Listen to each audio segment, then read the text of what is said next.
Hi, so I am in Mineral Palace Park in Pueblo, and before there was a park here, there is an actual mineral palace that was this big Egyptian style building that was built to house all of these artifacts of different minerals found in Colorado.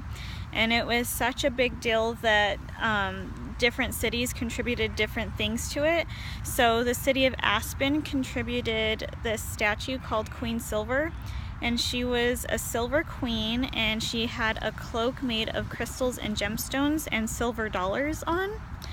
And the city of Trinidad contributed a statue called King Cole, and he was this big black colored king that was meant to symbolize the coal found in Trinidad.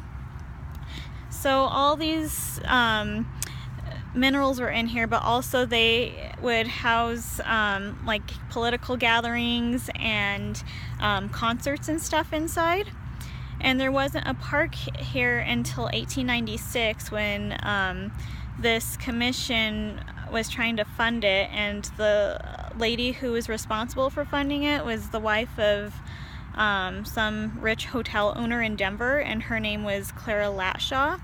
And the little lake that's here is actually named Lake Clara after her.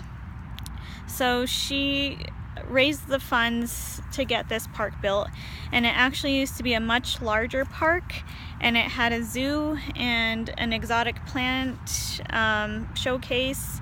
And the statues that I mentioned before, they actually even went to the Chicago World Fair, so that's pretty cool.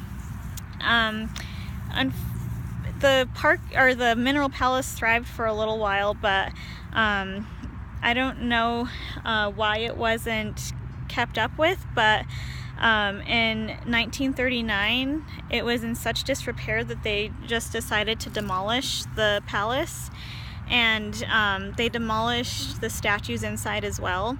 The minerals that were in there were donated to different places like museums and the School of Mines, and a lot of it was unaccounted for after the building was demolished.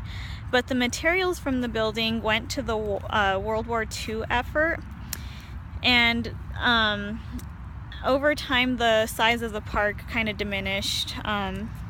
It's still a pretty good sized park, and they added things onto it. So the band shell here was actually built by the WPA, and the idea behind that was that they'd get like the experience of constructing buildings that they could use later in the workforce. But I didn't really know any of this information until I was looking for a place to do this assignment, and I just thought it was really cool. And it just kind of shows how big of a deal mining was in Colorado.